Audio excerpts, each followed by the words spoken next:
Assalamualaikum warahmatullahi wabarakatuh.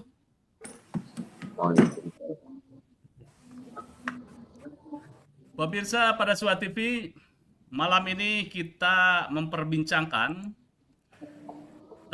tentang siapa yang layak menjadi 9 anggota Alul Haliwal Akdi atau AHWA. Jadi pertanyaan ini bukan sekedar soal nama, sebab 9 orang inilah yang nantinya akan memikul amanah besar menjaga marwah Nahdlatul Ulama dan menentukan arah kepemimpinan tertinggi organisasi. Jadi di tengah berbagai dinamika yang terjadi menjelang muktamar, publik tentu bertanya, apakah anggota AHWA ini harus benar-benar diisi oleh kiai sepuh yang memiliki integritas, kedalaman ilmu, pengalaman organisasi, serta diterima oleh seluruh kalangan Nahdliyin.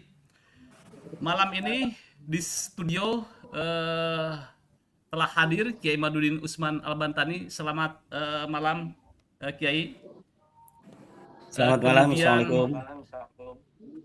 Juga hadir Gus Rocky, kandidat doktor dari Ken University. Ya. Dan juga Kiai Ubadillah Tamamunji atau Gus Ubed, yaitu pengasuh pondok pesantren As-Sufah Institute dari Rembang. Saya langsung ke Gus Rocky. Gus Rocky, pertama, bahwa peran AHWA ini akan menjadi sangat vital. Maka AHWA itu dinilai jangan memiliki interest yang sifatnya selain dari kemaslahatan NU. Nah, mungkin Anda bisa memberikan sebuah kriteria di dalam pemilihan AHWA ini. Siapa aja? Kira-kira kiai seperti apa yang patut untuk diajukan? Silakan. Ya, terima kasih Pak Yusuf atas kesempatannya kita berdiskusi kembali pada Suka TV. Saya ucapkan juga Assalamualaikum kepada Kiai Iman dan Kiai Ubaidillah Tamamunji.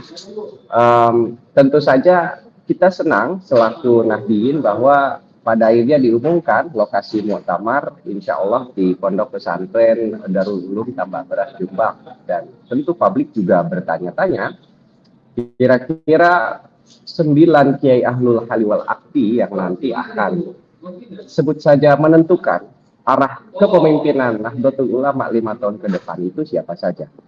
Tetapi sebelum tentu kita berbicara by name, saya ingin mencoba mengajukan Ahlul Haliwal Akdi itu ya by ideals, by karakteristik. Tentu saja tadi diungkap oleh Pak Yusuf Mars bahwa harapannya sosok-sosok kiai yang ada di Ahlul Haliwal Akdi itu sudah selesai dengan interest pribadi, personal interest, bahkan mungkin political interest in practical meaning, dalam arti kepentingan politik yang sifatnya praktis yang mungkin hanya menguntungkan dirinya, kelompoknya saja itu sudah selesai. Kepentingan yang seutuhnya adalah maslahat bagi tidak hanya Nahdliyin sebetulnya. Karena kalau berbicara NU ini ya secara historisitas kita memahami turut serta membidani lahirnya NKRI, kemudian juga aktif resisten terhadap gerakan anti kolonialisme sepanjang sejarah, bahkan katakanlah sepanjang Republik ini berdiri, peran NU itu selalu vital. Artinya kemaslahatannya pun tidak hanya mengukur terhadap ke dalam sebagai Nahdlatul Ulama sebagai jamaiyah, bahkan juga keluar kepada bangsa Indonesia, bahkan di dalam konteks yang lebih luas lagi di level global. Harapannya ideal-ideal itulah ya sosok Kiai Ahlul Haliwal Akdi ke depan itu dimiliki karakter tersebut. Dan tentu saja misalnya terkait pengalaman organisasi dalam arti keorganisasiannya di Nahdlatul Ulama juga menurut saya penting. Artinya memang beliau memiliki kecakapan historis, paham sekali bagaimana psikologi masa jamaah dan jamiyah sepanjang NU itu berjalan di aras waktu. Dari zaman kembali ke hitoh mungkin kalau saya tidak tahu kiai paling sepuh hari ini secara historisitas kalau merunut muktamar keberapa, tapi ya saya sendiri karena millennials mungkin membaca ya misalnya dari muktamar yang mengembalikan ke hitoh di Cipasung dan seterusnya. Saya kira penting sekali Ahwa ini memahami dinamika itu, historisitasnya. Artinya dibilang sepuh tidak hanya secara umur, tetapi secara kapasitas, kedewasaan, dan tentu saja kita tidak meragukan, harapannya tidak meragukan kiai-kiai yang tergabung di dalam Ahlul Hari wal Aqdi itu yang betul-betul kuat secara ke-NU-an, terutama di dalam 3 spektrum. Pertama, tentu saja spektrum fikrah an-nahdiyah, pemikiran ke-nahdiyin atau ke-nahdlatul ulama. Dan berikutnya manhaj an-nahdiyah, metode ya. Tidak hanya manhajul fikr, manhajul harokah, manhajul tagoyurul al-ijtimai dan seterusnya. Dan terakhir saya tidak akan menyinggung soal amaliyah karena saya yakin kalau sudah levelnya kiai yang mau masuk ahwa itu sudah level amaliyah an-nahdiyah in optima forma. Tetapi saya ingin mengatakan perspektif harokah an-nahdiyahnya itu memang teruji. Ya, secara praktis adalah beliau memang berkiprah di NU secara aktif, baik di struktural maupun kultural. Ya, lebih baik lagi kalau memang di struktural. Nah, dari kriteria-kriteria tersebut yang memenuhi 3 unsur, sekali lagi amaliyah tidak perlu dilakukan. Kita pasti percaya pada kiai sepuh NU ya amaliyahnya nanti ya. Hanya tinggal fikrah, manhaj dan harokah. Kemudian kira-kira kalau by name siapa saja? Sejujurnya untuk menyebutkan 9 saya tidak tahu kalau harus 9, tetapi beberapa kiai yang alhamdulillah saya mendapatkan rezeki dari Allah bisa bertemu langsung, berjumpa, salaman, sungkem, bahkan berdiskusi mendapatkan ilmu. Itu beberapa nama, misalnya Abu Yamuh tadi dari Banten, saya kira itu memenuhi kriteria-kriteria yang dari benak saya sampaikan tadi. Kemudian ada Kiai Haji Said Akil Siraj, kemudian juga ada Kiai Haji Ma'ruf Amin.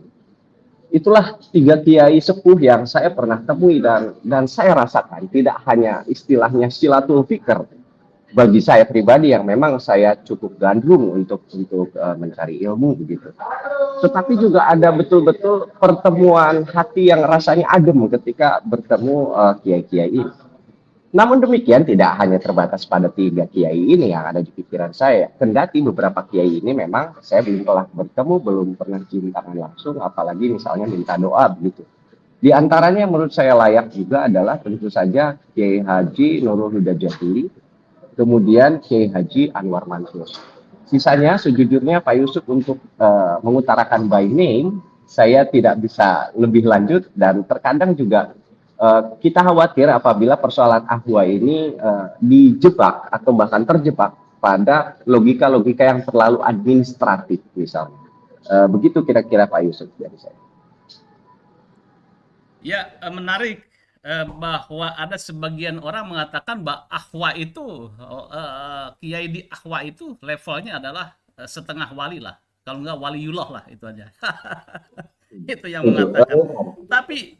Tapi yang lebih menarik lagi, bahwa kemarin di pelosok ini juga menjadi sebuah perdebatan bahwa ahwa itu harus ada di struktural suriah dari berbagai jenjang, sehingga menjadi perdebatan materi di Konbes dan Munas yang sangat pelik dan sengit. Akhirnya dikembalikan lagi kriteria-kriteria ahwa tidak menggunakan zonasi, kemudian juga tidak berdasarkan komposisi jabatan suriah dari berbagai tingkatan.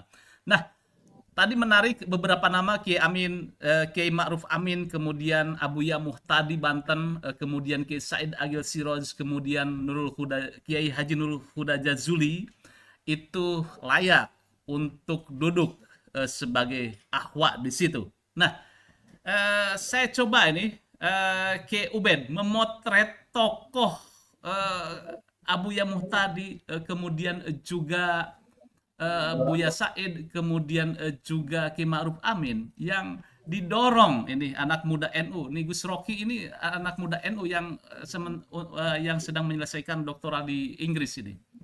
Kira-kira menurut Kiai Ubaid ini bagaimana nih sosok-sosok ini? Atau mungkin ada sosok-sosok yang lain? Silakan. Baik, terima kasih Mas Yusuf yang saya hormati Kiai Haji Imaduddin Osman dan Mas Rocky, Gus Rocky.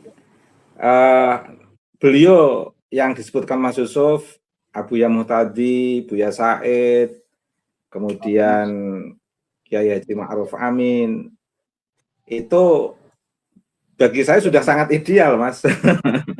Sudah khawasul khawas. NO kalau dipegang Buya Muhtadi misalnya, beliau sangat tawadhu, refleksinya itu sudah refleksi ilmu pengetahuan tanpa beliau menjelaskan ilmu pengetahuan. Refleksi Buya Muhtadi itu sudah refleksi aturos tanpa beliau menjelaskan aturos. Refleksinya sudah refleksi yang memenuhi 10 kriteria ahwa menurut perspektif saya, Mas.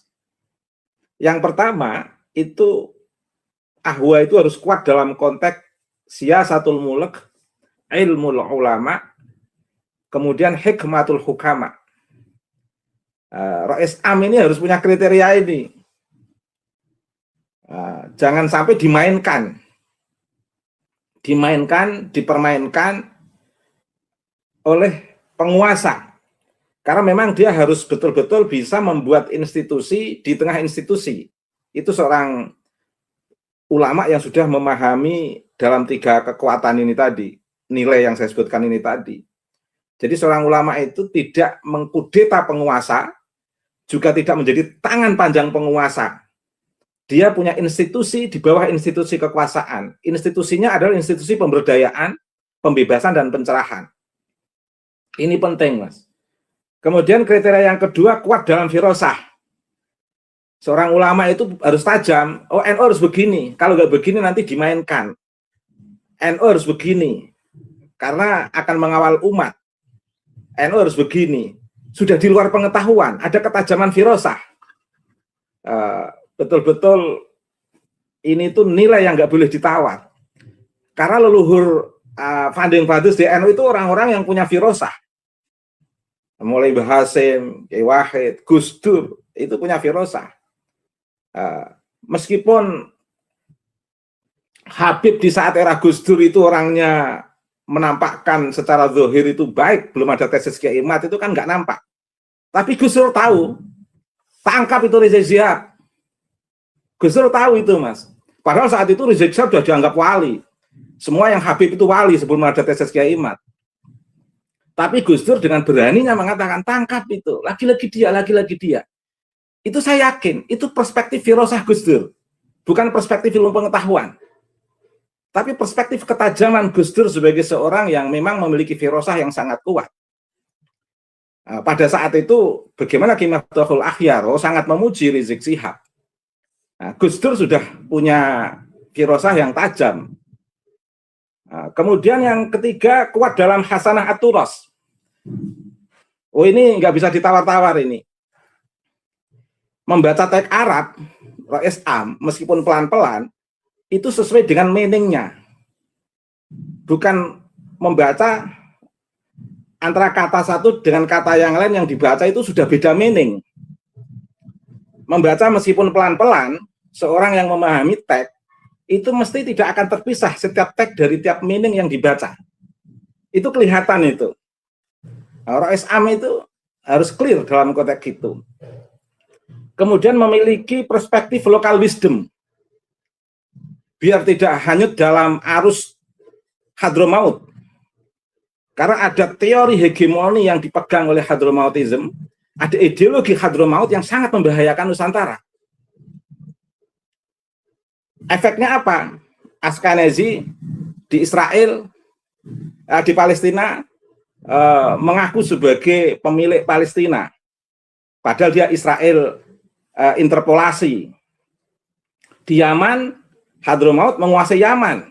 Padahal Yaman itu banyak wali-wali dan banyak dzurriyyah Nabi yang betul-betul asli. Tapi karena para tokoh-tokoh di sana mungkin lupa terhadap lokal wisdom Palestina, di Yaman, tokoh-tokoh Yaman asli lupa terhadap lokal wisdom Yaman, akhirnya berita yang keluar itu block up-nya seolah-olah Hadramaut. Di Indonesia ini hampir, sebelum 4 tahun terakhir ini hampir nyaris Hadramaut, Mas. Tapi karena ada ulama yang memahami lokal wisdom, seperti Kiai Emaduddin Utsman, anak muda seperti Gus Rocky, dan beberapa kiai yang memahami lokal wisdom, akhirnya gagal dalam 4 tahun terakhir ini. Padahal dulu sudah job deskripsinya sudah sangat matang. Ada Faisal Assegaf mencaci maki tokoh-tokoh NU. Ada Bahar Smith memutus jaringan ulama Wali Songo nggak punya keturunan. Ada yang memutus jaringan lewat tarekoh, padahal sebelumnya anti tarekoh.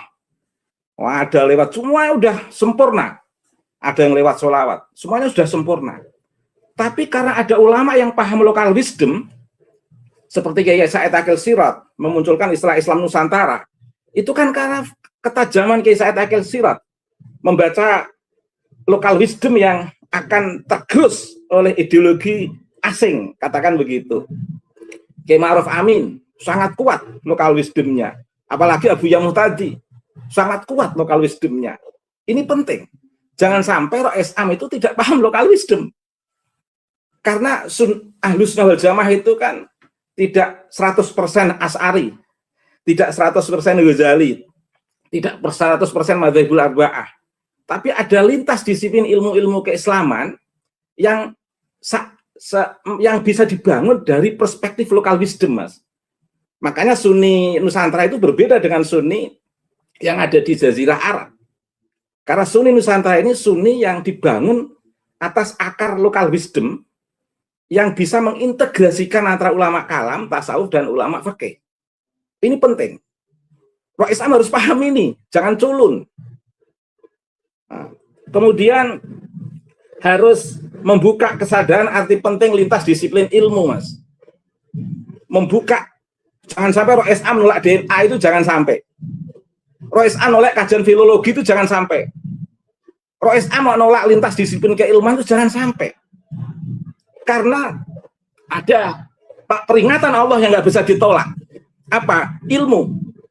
Itu peringatan Allah yang nggak bisa ditolak oleh umat manusia. Itu ilmu. Semua nabi berbicara ilmu. Warasatul Anbiya berbicara ilmu. Hasra'atul Ras berbicara ilmu. Kok ada Roh Islam nolak ilmu? Menolak ilmu. Oh, itu berarti menolak peringatan Allah. Kita bisa memahami Allah itu dari perspektif ilmu, Mas. Makanya jangan sampai ada Roh Islam yang tidak memahami arti penting lintas disiplin ilmu. Kemudian yang keenam, memiliki 4 kecerdasan penting. Intellectual quotient, spiritual quotient, emotional quotient, attitude quotient. Jadi Roh Islam itu jangan temperamental. Coba, Mas, di saat Gus Dur ada aktivis Islam liberal, diakomodir. Ada Islam progresif, diakomodir. Ada kajian-kajian anak-anak muda NU yang berbeda dari Aris Utama, kajian Aturos, diakomodir. Ada yang nampak Mu'tazilahnya, diakomodir. Nah, ini yang sudah betul-betul ilmu dari perspektif kajian ilmiah, dicaci maki, dikatakan Khawarij lah, Wahabilah, dan sebagainya. Ini berbahaya kalau Roh Islam temperamental seperti ini. Orang yang punya bahrun fil ilmi, ar-rasihuna bil ilmi, itu adalah orang-orang yang tenang, teduh, mengakomodir berbagai perspektif yang complicated, merayakan kemajukan. Orang Islam harus begitu, Mas. Kemudian mikul dur mendem jeru, memegang prinsip leluhur Nusantara Wali Songo, ulama-ulama Wali Songo, pribumisasi Islam, tapi juga menutupi aib-aib mereka, termasuk menutupi kekurangan anak-anak sendiri dari kader-kader Nahdlatul Ulama dengan berbagai proses dan geliat perkembangan keilmuan di Nahdlatul Ulama. Ini nek ana sing bener dipikul dhuwur oleh seorang Roh Islam, kalau ada kesalahan dibimbing. Jangan langsung temperamental dihantam, oh kamu Khawarij dan sebagainya. Organisasi besar seperti ini kayak organisasi baru kemarin saja. Itu.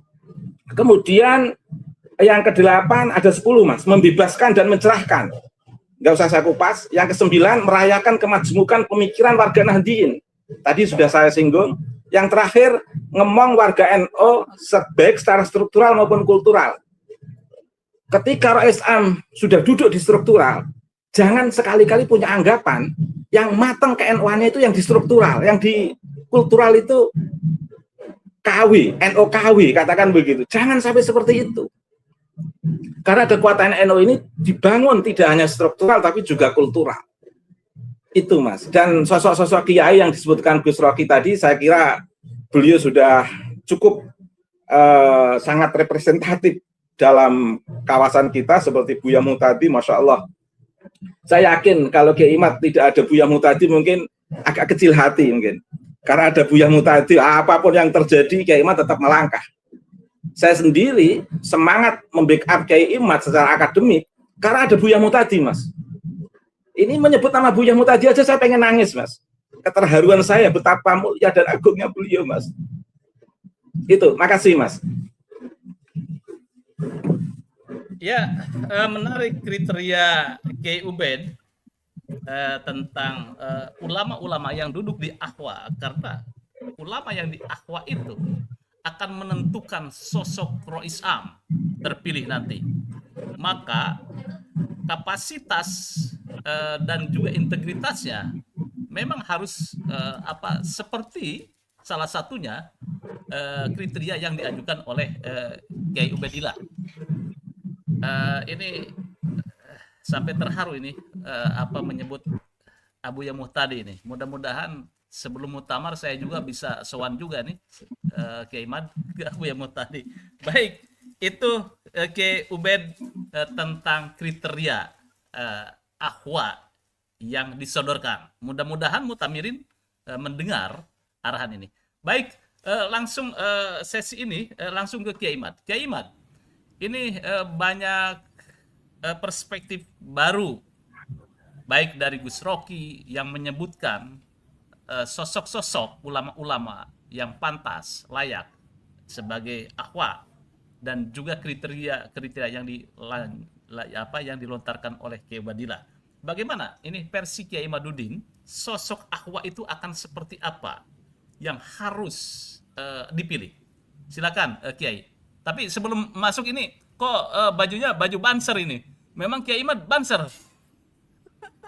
Saya banser, saya diklatsar tapi ndak lulus, tapi tetap dikasih oleh para panitia jaketnya karena kasihan katanya. Mantap Kiai, monggo Kiai. Baik, bismillahirrahmanirrahim. Dr. Ubaid, Dr. Rocky, kandidat, Kang Mas Yusuf Mas. Kalau kita bicara ahwa bagi Nahdlatul Ulama, wabil khusus CQ dalam konteks muktamar itu seperti resi di dalam agama lain atau seperti begawan. Di dalam literasi tasawuf ini kita mengenal orang-orang yang sudah balagha darajatul ma'rifah. Orang-orang yang sudah masuk pada derajat ma'rifah. Sebagaimana kita tahu bahwa kental sekali kita masyarakat santri dengan tradisi tasawuf, walaupun tasawuf kita ya tasawuf Al-Ghazali dan tasawuf Junaid Al-Baghdadi, bukan tasawuf kuburiyah, bukan tasawuf falsafi. Jadi sebenarnya semua kader Nahdlatul Ulama paham siapa yang mesti untuk kita tempatkan sebagai ahlul halli wal aqdi ini.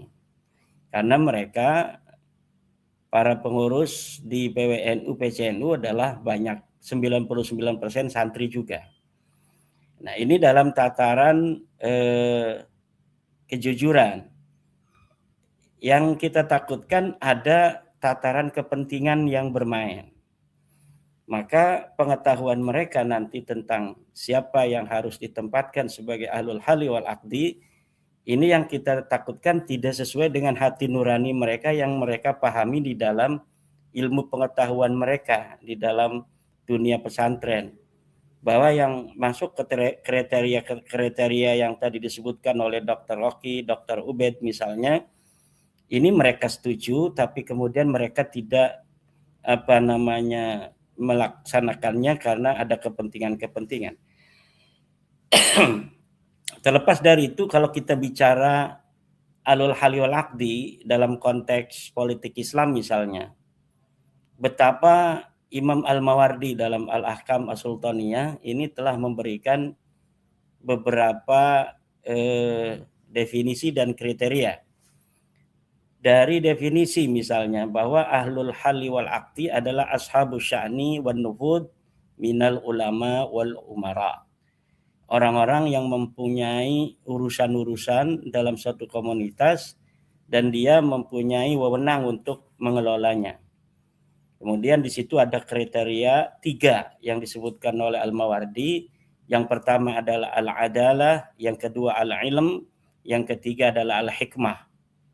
Kalau kita bicara al-adalah, ini harus ashabul ma'rifah, ashabul al-akhlaq, ashabul istiqamah, ashabul zuhdi. Di situ ada al-adalah. Orang-orang yang diketahui tidak memiliki ma'rifat, tidak memiliki akhlak, tidak memiliki istiqomah, konsistensi di dalam kehidupan, ya ini tidak masuk kriteria sebagai ahlul halli wal aqdi. Kemudian yang kedua al-ilm bima yunasibul amra atau bima yunasibus sya'na, yaitu pengetahuan tentang apa yang sedang diurus. Dalam konteks kita kali ini ashabul halli wal aqdi kan untuk Nahdlatul Ulama. Tentu orang yang memiliki pengetahuan tentang Nahdlatul Ulama zahiran wa batinan. Secara kulturalnya, secara strukturalnya, ini seorang ahlul halli wal aqdi, ini dia memahami. Oleh karena itu, betul apa yang dikatakan Dr. Ubed, dia harus memahami tentang misalnya bagaimana perjalanan Nahdlatul Ulama. Dr. Rocky juga tadi menyinggung itu, misalnya tentang bagaimana sejarah Nahdlatul Ulama pada saat di Cipasung, pada saat di Situbondo dan lain sebagainya. Ya, saya kira itu al-ilm itu tidak hanya terkait dengan pengetahuan dia sebagai seorang alim dalam suatu tataran epistemologi Islam, tetapi juga memahami perkara urusan yang sedang diurus, yaitu Nahdlatul Ulama. Ya, jadi walaupun di dalam konteks amaliyah, misalnya dia masuk dalam amaliyah Nahdliyah, tetapi ketika konteks fikrahnya itu, kemudian konteks harokahnya tidak Nahdliyah, ya saya kira ini tidak masuk kriteria, karena nanti akan ada loyalitas ganda. Misalnya orang yang ketika ada benturan kepentingan antara Nahdlatul Ulama dan Ba'lawi misalnya, itu mereka memilih membela Ba'lawi. Nah, ini tentu orang-orang yang tidak memiliki al-ilm bima yunasibul amra wa huwa amru Nahdlatul Ulama. Kepentingan-kepentingan Nahdlatul Ulama dikesampingkan untuk kepentingan-kepentingan Ba'lawi. Nah, ini tidak masuk kriteria. Misalnya ada orang pesantren yang amaliyahnya Nahdliyah.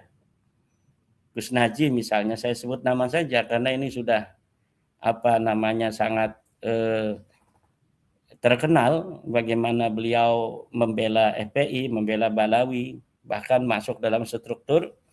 Ini contoh yang tidak layak masuk di dalam ahwa, dalam ahlul halli wal aqdi, dalam konteks Nahdlatul Ulama.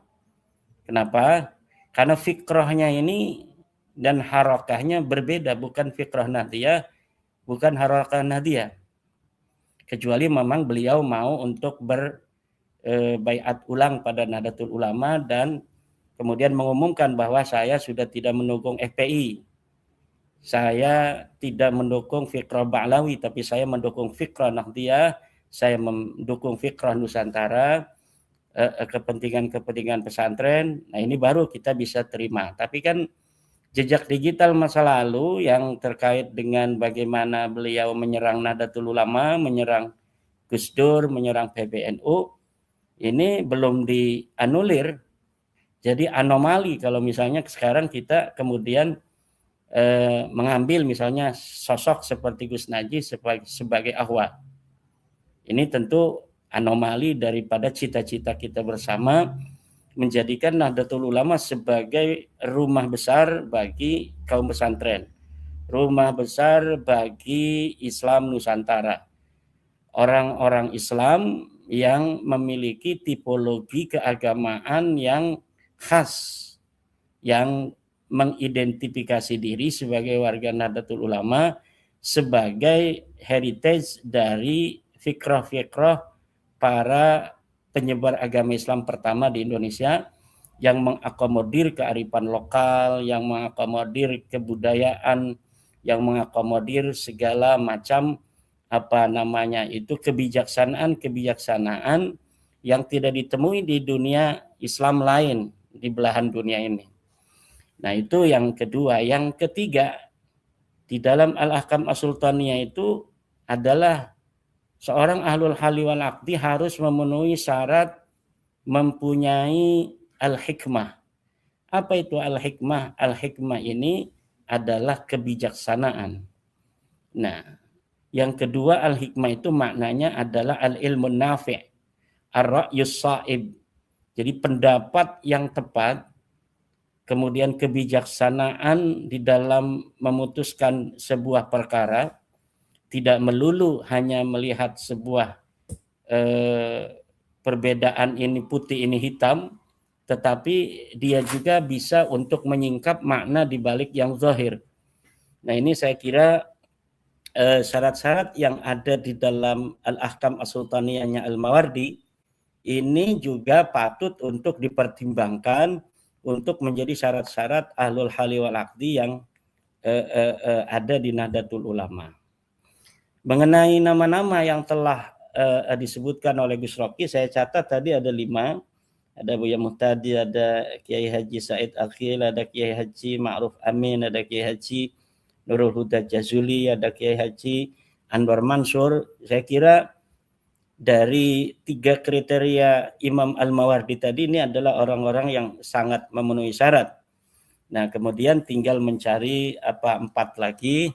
Mungkin dari daerah Jawa Tengah ya sosok Dr. Ubed ini saya kira masuk dalam kategori demikian, walaupun masih muda, umurnya masih 50-an ke atas, tapi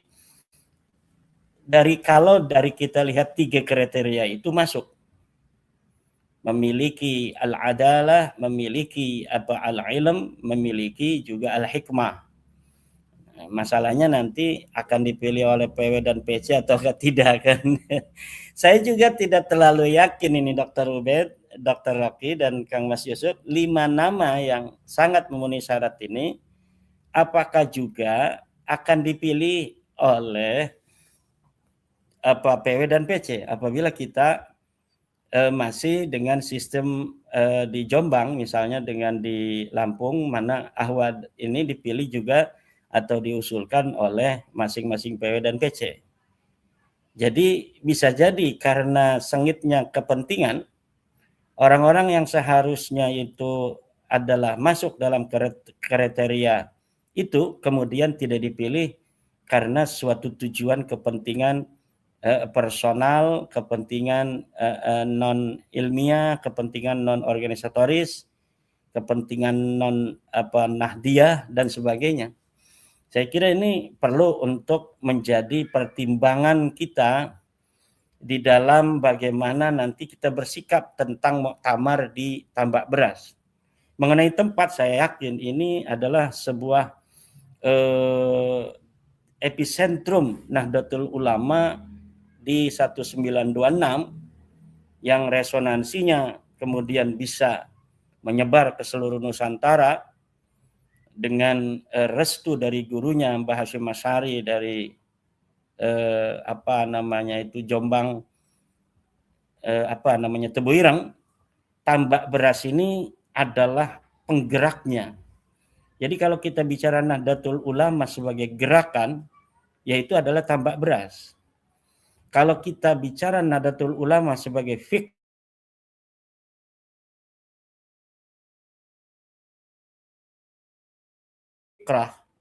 itu adalah kira pilihan dari Rais Am dan semua para yang mengikuti musyawarah kemarin, walaupun alot, akhirnya yang menang itu adalah yang dikehendaki Allah. Kita sempat sangat khawatir ketika ada tarik-menarik antara kubu Sultan dan kubu Keramat yang masing-masing mempunyai kecurigaan akan lokasi yang menguntungkan dan tidak menguntungkan bagi keduanya. Dan ini mungkin yang membuat alot dari mulai habis zuhur sampai jam 10 malam. Kira-kira saya tidak tahu, tetapi beritanya seperti itu. Ada tarik-menarik yang sangat kuat antara Lirboyo dan Jakarta, sehingga kemudian ada sebuah wangsit Nahdiyah. Kita sebut saja demikian, bahwa Tambak Beras menjadi penengah. Dan akhirnya ditentukanlah dengan Tau'an wa Qorha itu Tambak Beras sebagai tempat muktamar. Nah, ketika pilihan ini misalnya ditanyakan kepada saya beberapa orang bagaimana itu tempat di Tambak Beras, saya yakin bahwa ini tidak kebetulan. Ini adalah kehendak dari yang kuasa untuk membawa kembali Nahdlatul Ulama kepada spirit awal di mana Nahdlatul Ulama itu pertama digagas. Nahdlatul Ulama dimusyawarahkan memang di Surabaya. Tetapi gagasan pikiran itu ada di dalam otaknya Mbah Hasyim Asy'ari, Mbah Wahab Hasbullah, dan seluruh para pendiri Nahdlatul Ulama di kampungnya masing-masing, di rumahnya masing-masing, di pesantrennya masing-masing. Saya kira ini adalah sebuah tanda baik dari Allah bahwa Nahdlatul Ulama telah mampu melewati masa krisis di mana tarik-menarik kepentingan tentang waktu dan lokasi muktamar ini sudah terjawab dan jawabannya bagus. Tinggal kepentingan siapa yang menjadi Rais Am dan siapa yang menjadi ketua umum. Nah, ini yang harus kita cermati. Kalaulah tahun 1926 kita mendapatkan sosok semacam Mbah Hasyim Asy'ari, Mbah Wahab Hasbullah, pada tahun 2026 ini, pada tahun 1996, saya ulangi lagi, kita mendapatkan sosok Mbah Hasyim Asy'ari, Mbah Wahab Hasbullah, Mbah Bisri Sansuri, dan lain sebagainya. Dalam Muktamar 2026 ini, siapa yang akan kita dapatkan?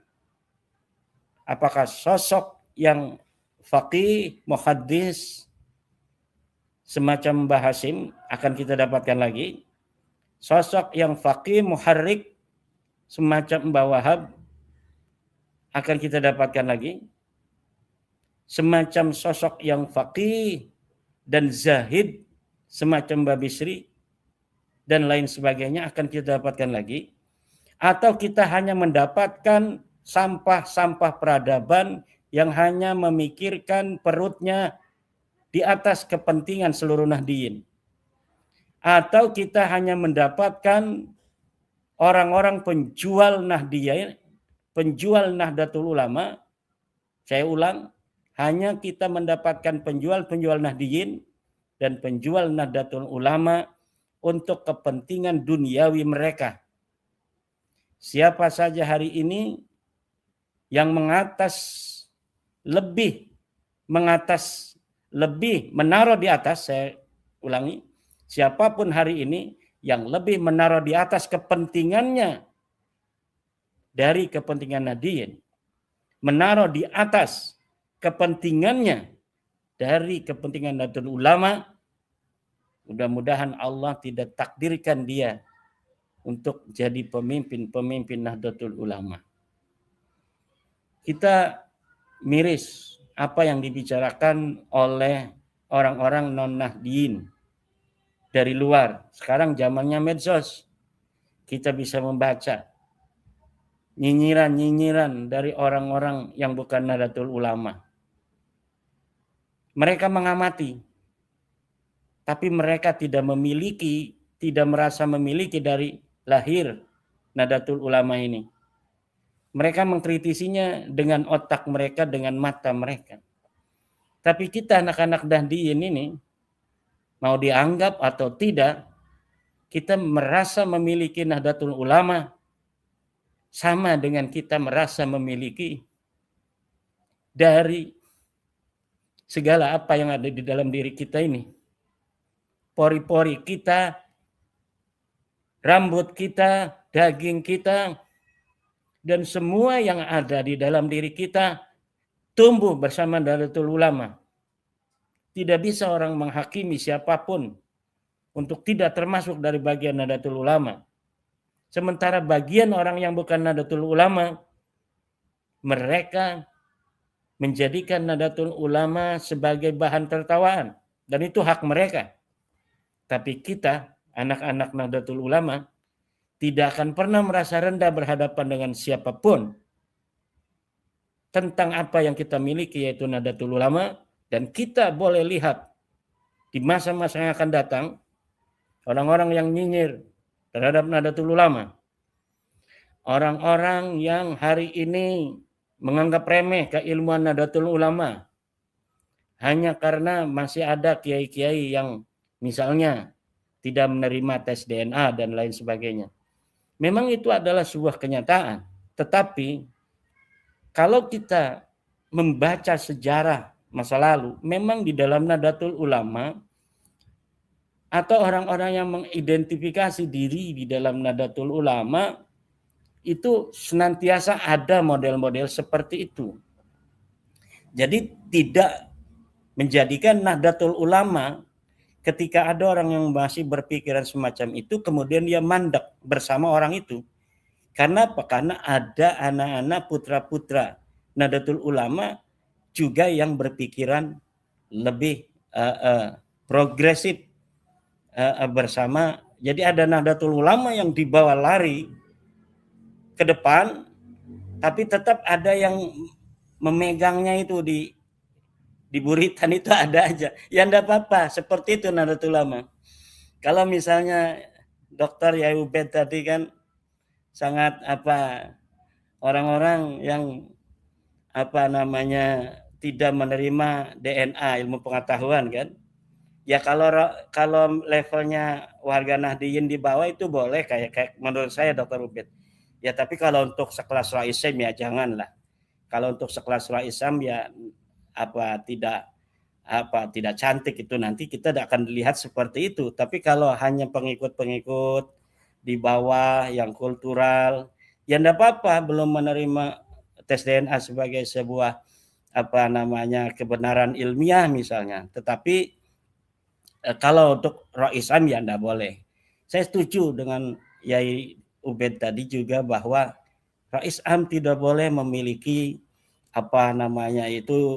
jiwa yang kesusu gitu ya, yang emosian, atraktif gitu.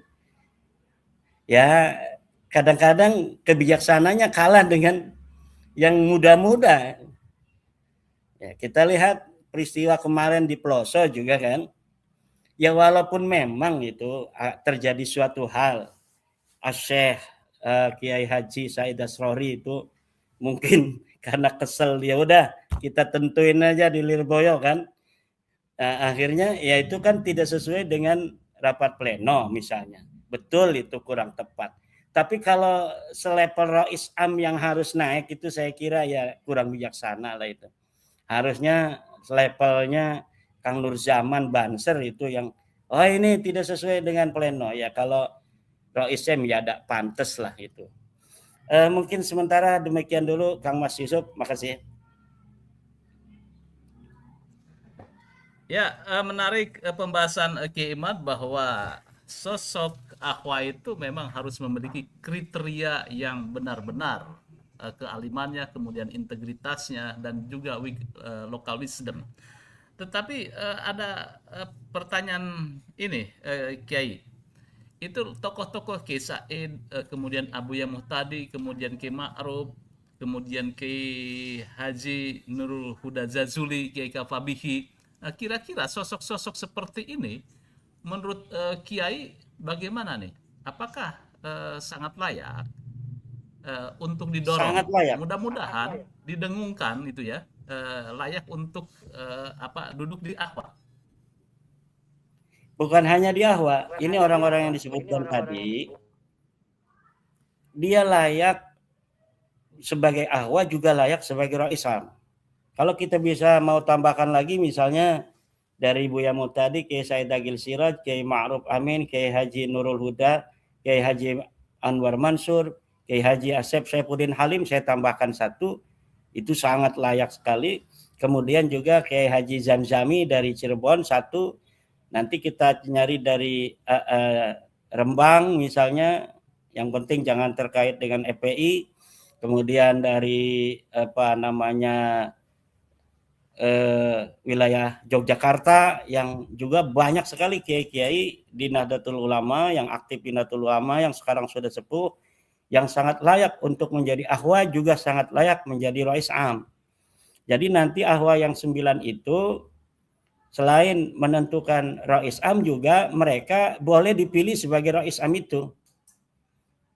Nah, sebenarnya apabila tidak terjadi konflik kemarin dan beberapa hal yang menyertainya, Kiai Miftahul Akhyar itu juga pantas masuk kriteria. Tetapi karena beliau ada di dalam konflik, maka beliau itu ada mane'.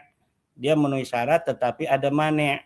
Nah, mane'-nya itu dia ikut dalam konflik. Jadi kalau dia masih ada, nanti yang sebelah juga pengen ikut lagi. Kalau yang sebelah pengen ikut lagi, nggak bakal beres-beres.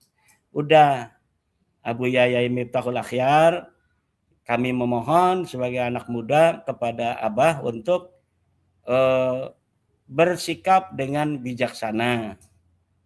Nah, saya beberapa kali mendengar Abah Yayai Miftahul Akhyar ini mengatakan kemarin itu di PBNU husnul khotimah.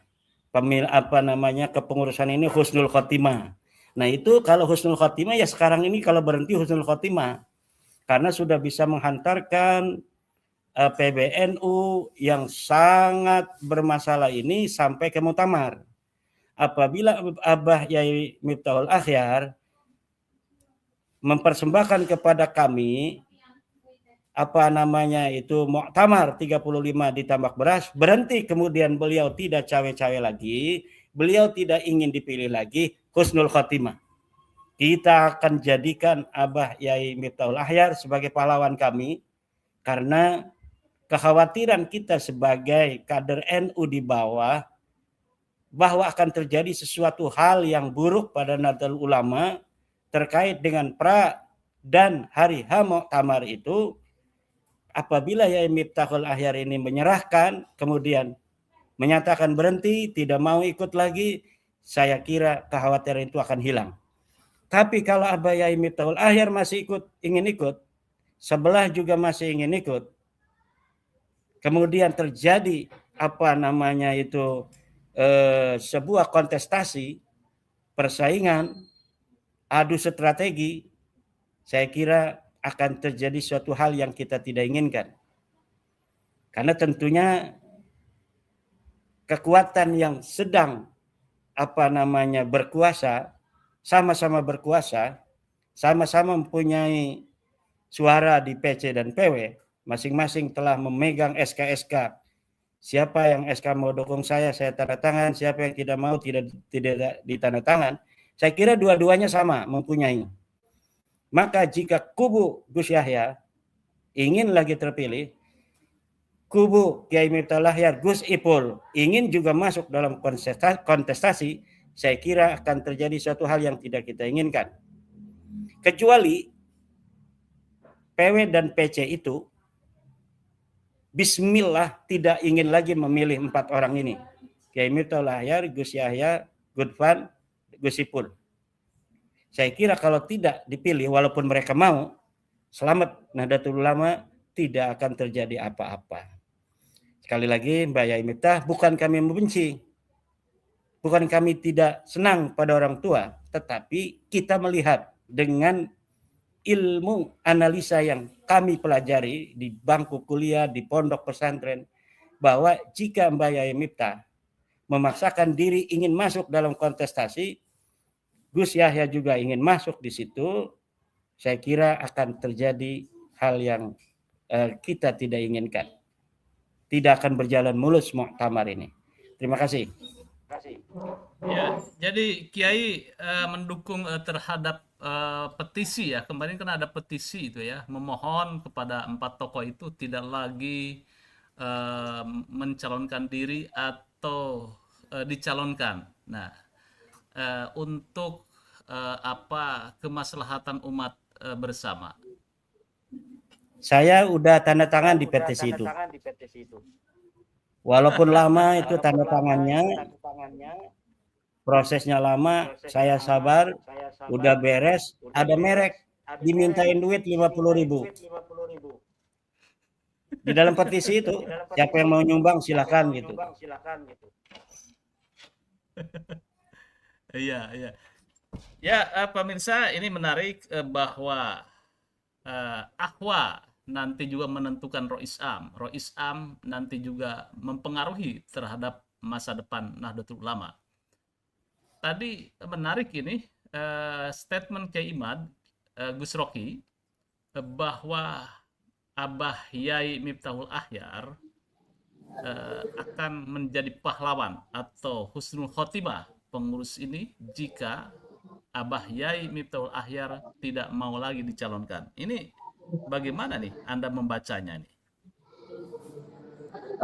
Tentu saja saya setuju karena kami memberikan definisi yang konseptual tentang Ahlussunnah wal Jamaah, kendati aspek manianya di mana dianggap Kiai Miftahul Ahyar punya mania di situ, punya obstacle, punya hambatan untuk masuk lagi kepada Ahwa, sehingga justru dengan tidak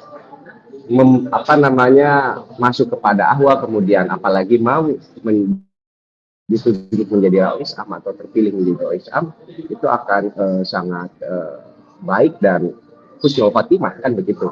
Nah, dan dari sini justru diskusi ini mengantarkan kita pada definisi, sekali lagi definisi Ahwa yang konseptual, yang harus jami'an mengambil, mengatribusikan genus-genus, jinsin-jinsin apa itu yang disebut Ahwa, dan mani'an yang mengeliminasi siapa yang memang tidak selayaknya menjadi anggota atau bagian daripada ahlul hal wal aqdi, kendati saya tidak ingin menyebutkan by name untuk mani'annya, untuk mengeliminasinya. Namun juga saya ingin berkomentar, Pak Yusuf, mohon izin Pak Kiai Imad dan Kiai Ubed, bahwa tadi juga disinggung misalnya soal administratif, bahwa Ahwa misalnya menggunakan logika bahwa harus dari unsur syuriah. Ini kan menurut saya di sini ada kekeliruan di mana NU itu menjadi seketat itu secara keorganisasian. Padahal yang saya tahu, yang saya baca literatur mengenai NU itu punya watak ketat tapi longgar, di dalam arti bahwa soal keorganisasian administratif ini ya jangan terlalu ketat. Yang justru harus ketat itu justru adalah aspek kesanadan. Ini yang saya tangkap kalau saya membaca Qonun Asasi, Muqaddimah Qonun Asasi Nahdlatul Ulama. Di situ Hadratul Syekh menulis gitu kan, Ayuha Syekh dan seterusnya, min ahli sunnah wal jamaah dan seterusnya, bisanadi, di situ ada bisanadi. Saya betul-betul mengunderline yang membedakan kiai-kiai Nahdlatul Ulama dengan di luar Nahdlatul Ulama mungkin adalah tradisi menjaga sanad. Yang sanad ini bukan hanya soal ilmu, tetapi sekali lagi pada trilogi yang tadi saya sampaikan adalah soal fikrah, soal manhaj, soal harokah, karena soal amaliyah saya yakin tidak akan ada keraguan saya terhadap para kiai NU, amaliyahnya pasti sempurna. Tetapi kadang di fikroh harokah dan juga manhaj ini kita patut mendiskursuskan soal ini. Jadi sekali lagi kita harus ketat di dalam soal sanad yang ori an-nahdiyahnya dan cukup lentur di dalam persoalan administratif. Kemudian juga secara pribadi, kalau kita tidak ketat soal tadi trilogi fikroh, manhaj dan harokah yang mana itu sanadnya ori kuat, kendati setiap figur kiai punya karakteristik yang berbeda, saya sulit membayangkan kalau ada anggota kiai ahlu haliwal akdi, apalagi misalnya itu kemudian disepakati jadi rois am, tetapi punya pemahaman tentang waliul amri abdururi bisyaukah dalam pengertian konstitusional bahwa harus ditinggalkan dasar negara yang dianggap masih abdururi atau stat fundamental norm yang dianggap masih state of emergency, sehingga berpikir mesti digantikan kepemimpinan negara melalui sistem yang kita sebut presidensial hari ini dengan sistem yang kemudian menyebut pemimpin sebagai imam besar atau khalifah. Atau secara ekstrim misalnya ada komponen dari ahwa itu yang berpikir menjadi kiai fungsionaris PBNU, tetapi bukannya memperkokoh negara kesatuan Republik Indonesia, malah ingin menggantikan dengan sistem lain. Saya tidak bisa membayangkan itu akan terjadi. Dan pada akhirnya saya malah mengingat satu karakteristik yang ini juga mungkin bisa menjadi keyword di dalam memandang siapa itu ahwa. Yaitu istilah yang diistilahkan oleh Kiai Ma'ruf Amin pada momentum Islah di Lirboyo. Kiai Ma'ruf itu menyampaikan sindiran, ada istilah Syekhun Basir. Jadi seorang guru yang punya basirah gitu kan. Kendati tentu saja saya pribadi hati saya masih kotor, saya juga tidak tahu siapa Syekhun Basir. Saya kira yang bisa mempersepsi adalah mereka yang hatinya itu sudah bersih dari kotoran-kotoran jiwa. Yang artinya sekali lagi bahwa ahwa sebaiknya tentu yang ada di level Syekhun Basir itu. Dan sekali lagi untuk by name, saya cuma kepikiran 5 nama itu tadi, tetapi saya tidak cukup berani untuk mengeliminasi. Kendati tentu saya mendukung apa yang disampaikan, saya setuju apa yang disampaikan Kiai Imad dan juga Kiai Ubedillah. Gitu Pak Yusuf. Ya, menarik dari Gus Rocky ya. Pertanyaan nanti sama juga dengan Kiai Ubed ya. Tadi ada yang statement dari Kiai Imad, jika Kiai Miftah maju kembali menjadi Rois Am, kemudian yang pasti Gus Yahya pun Gus Yahya mau maju lagi.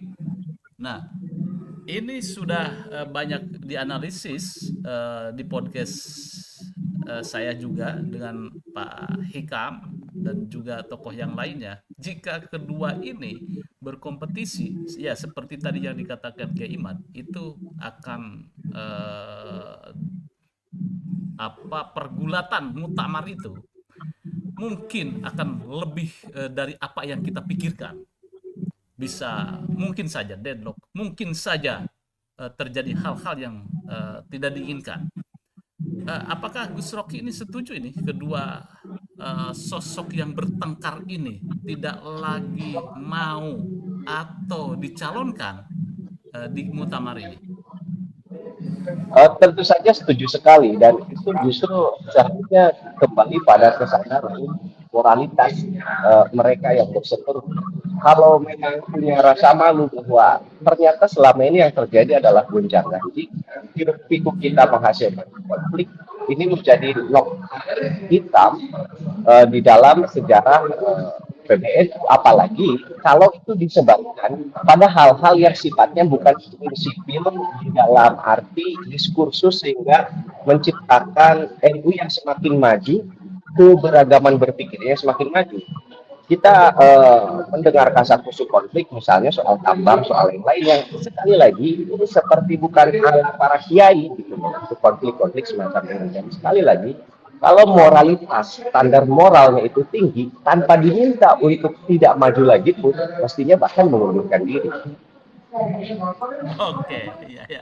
Terima kasih Gus Rocky. Kiai Ubed, ini mungkin Kiai Ubed tidak setuju nih dengan petisi yang kemarin muncul, atau sebaliknya bahwa Kiai Ubed Eh, setuju ini. saya sangat setuju karena memiliki akar kemaslahatan yang luar biasa untuk bangunan masa depan NU yang lebih baik, Mas. Sehingga seperti Kiai Haji Miftahul Ahyar, kalau memang beliau itu betul-betul memahami fenomena konflik darul mafasid, tentu beliau akan memilih langkah-langkah yang lil aslah, sumal aslah, fal aslah. Tapi kalau beliau maslih ta'aluk kepada peristiwa ingin melangsungkan keberlangsungan konflik, continuous quality, bukan continuous quality improvement, tapi keberlangsungan yang mementahkan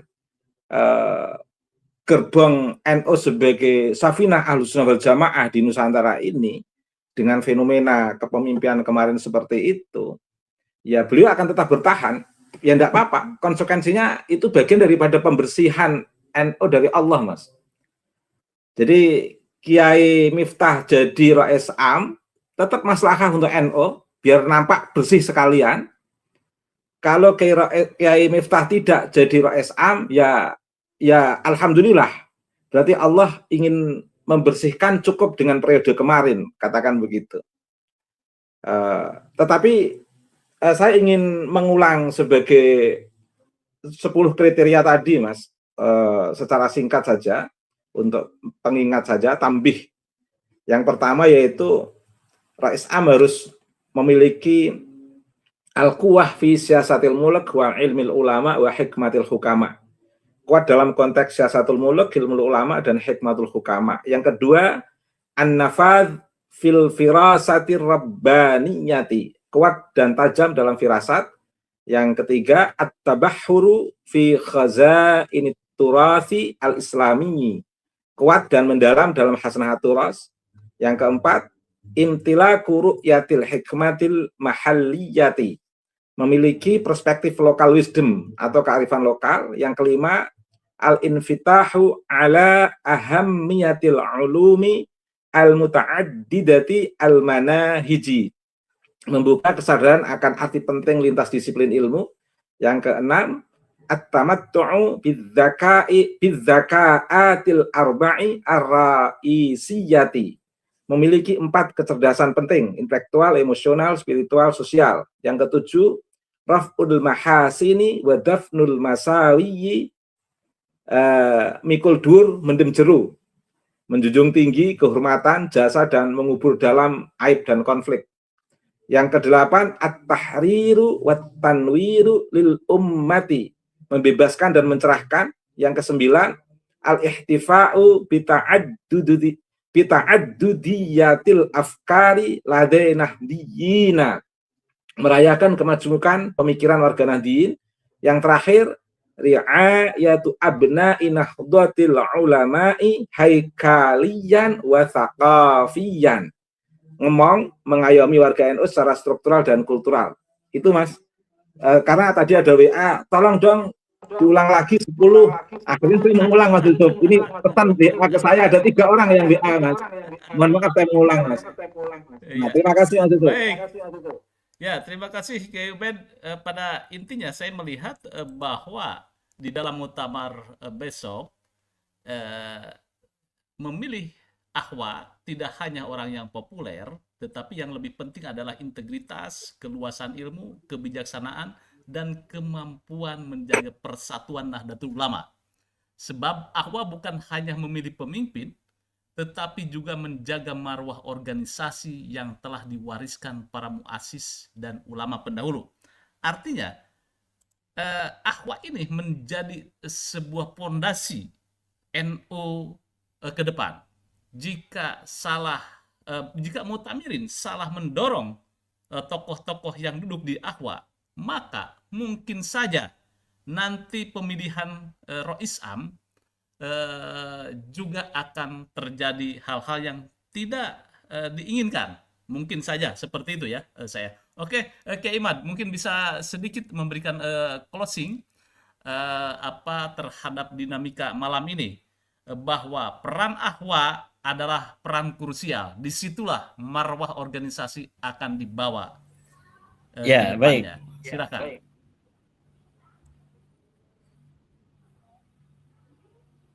Baik, saya ulangi. Monggo. Saya kira inti utama monggo. yang dapat menentukan siapa yang bisa duduk sebagai anggota Ahwa dan siapa yang akan menjadi Rois Islam kemudian itu adalah PWPC.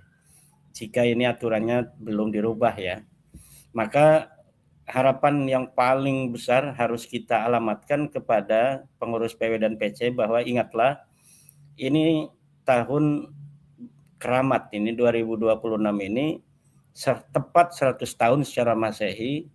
Dulu pendiri-pendiri Nahdlatul Ulama berkumpul, mengikrarkan diri, kemudian berkomitmen di dalam organisasi Nahdlatul Ulama dengan didirikan pada 31 Januari 1926.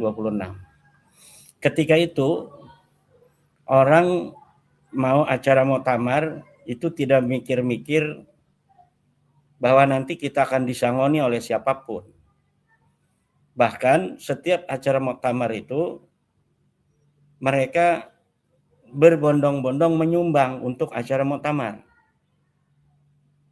Masih ada itu catatan di PWNU Banten, bagaimana muktamar waktu di Menes di Banten, orang-orang kampung, pemuda-pemuda, pedagang-pedagang, nelayan-nelayan, itu ada catatannya, menyumbang untuk acara muktamar. Mereka sama sekali itu datang dari Jawa Timur, datang dari Jawa Tengah, datang dari luar Jawa, ke Banten yang sangat sulit waktu itu menempuh jarak yang begitu panjang dengan ongkos yang begitu besar. Mbak Wahab menaik motor katanya waktu itu. Nah, mereka sama sekali tidak berpikir ada yang nyangoni pulangnya. Ini juga yang jadi masalah PWPC. Ketika kita mau tamar, Romli itu rombongan liar, yang disebut sekarang diganti rombongan lillahi ta'ala, itu datang dengan modal sendiri, sementara ketua PC, ketua PW, Rois PC, Rois PW mengharapkan ada yang nyangoni. Padahal Romli itu yang datang semuanya ada yang nyater mobil sendiri, ada yang nyari rumah kontrakan sendiri. Mereka hanya lillahi ta'ala. Mungkin kalau semua yang hadir itu seperti PWPC itu hancur Nahdlatul Ulama. Untung ada Romli itu tuh. Kekuatan keikhlasannya ada di Romli yang ada di pinggir-pinggir, yang kalau mau masuk ditahan oleh banser. Yang kalau mau masuk ditanya mana ID card-nya. Untung ada mereka sehingga setiap perhelatan muktamar itu penuh dengan keberkahan. Nah, saya kira satu ini yang perlu juga kita lupakan, yang bukan perlu kita lupakan, artinya perlu kita ingat dan sudah lama dilupakan. Dulu setiap muktamar itu ada acara mimbar umum. Jadi setiap muktamar itu ada acara mimbar umumnya. Jadi acara di mana setelah acara di dalam rapat-rapat itu ada acara besar, warga datang, Romli kumpul, seluruh pengurus PB itu hadir, pidato para kiai-kiai, baik kiai-kiai kultural maupun kiai struktural.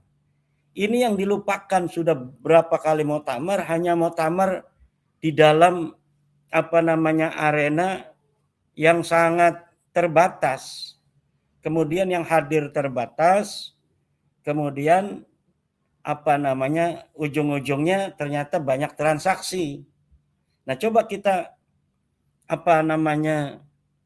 baca kembali sejarah muktamar. Di setiap muktamar itu ada yang namanya pengajian akbar lah kalau sekarang, di mana ada satu hari seluruh warga berkumpul, bisa ratusan ribu, kemudian ceramah tokoh-tokoh NU yang struktural, yang kultural tentang NU hari ini dan NU masa depan. Yang saya baca itu hanya ketika di Semarang, acara tabligh akbar itu atau acara rapat umum itu yang melibatkan warga banyak itu tidak bisa dilaksanakan. Karena itu ada kejadian-kejadian politik yang membuat takut pemerintah Belanda waktu itu sehingga tidak mengizinkan acara tabligh akbar dalam muktamar itu dilaksanakan. Nah, saya kira di tambak beras ini harus dihidupkan lagi. Kita siapkan lapangan besar. Jadi ada satu hari, tambah satu hari di tengah-tengah itu, misalnya tanggal 1 sampai tanggal 3, sekarang tambah 2 hari atau 1 hari, di situ ada acara di mana ada interaksi antara pengurus-pengurus struktural dengan warga-warga Nahdien kultural. Di situ tumpah ruah bendera NU yang banyak kita kibarkan. Kebesaran Nahdlatul Ulama juga kita junjung di situ. Kita pertontonkan kepada dunia bahwa Nahdlatul Ulama bukan hanya orang-orang struktural yang elitis, tetapi juga warga Nahdien yang memiliki keikhlasan dan energi luar biasa untuk membawa Nahdlatul Ulama tetap eksis untuk hari ini dan di masa yang akan datang. Dan satu lagi, tadi saya sudah ini kepada para PW dan PC untuk betul-betul muktamar ini jangan sampai mikirin ada yang nyangoni. Kalau perlu tidak ada sama sekali orang yang uangnya itu laku. Setiap ada yang nawarin, udah mau. Ini 2026. Ini adalah hari lahir Nahdlatul Ulama. 100 tahun tepat. Bisa kewalat saya kalau nerima uang. Pokoknya kami akan memilih sesuai kepentingan Nahdlatul Ulama. Kira-kira Nahdlatul Ulama membutuhkan apa 2026 ini untuk 5 tahun yang akan datang. Itulah yang akan saya pilih. Sebagai Ahwa, itulah nanti Ahwa memilih Roisam. Dan siapa yang harus dipilih sebagai ketum juga adalah dia yang kita anggap diperlukan oleh Nahdlatul Ulama 5 tahun yang akan datang. Berapa miliar saja Anda kasih uang saya tidak akan terima. Karena tahun ini 2026 tahun di mana tepat 100 tahun Nahdlatul Ulama didirikan. Terima kasih. Baik, luar biasa pemirsa statement Kiai Imad bahwa apapun dinamika yang terjadi menjelang muktamar, harapan kita tetap satu, semoga seluruh proses berlangsung dengan penuh hikmah, menjunjung tinggi adab, kemudian juga mengedepankan musyawarah serta menghasilkan keputusan terbaik bagi kemaslahatan Nahdlatul Ulama dan bangsa Indonesia. Terima kasih kepada narasumber kita malam ini, Kiai Haji Imaduddin Utsman Al-Bantani, Gus Ubaidillah, pengasuh Pondok Pesantren As-Sufah Institute, kemudian Gus Rocky, kandidat doktor dari Universitas Kent University. Mari kita kawal pemirsa muktamar NU ke-35 dengan pikiran yang jernih, hati yang teduh, dan komitmen menjaga persatuan. Berbeda pilihan boleh, tetapi ukhuwah Nahdiyah harus tetap menjaga yang utama atau menjadi yang utama. Saya Yusuf Mares dan seluruh narasumber, terima kasih, undur diri. Nanti akan kita bahas kembali tentang dinamika-dinamika menjelang muktamar. Terima kasih semuanya dan para netizen. Wassalamualaikum warahmatullahi wabarakatuh. Wassalamualaikum warahmatullahi wabarakatuh. Mohon pamit.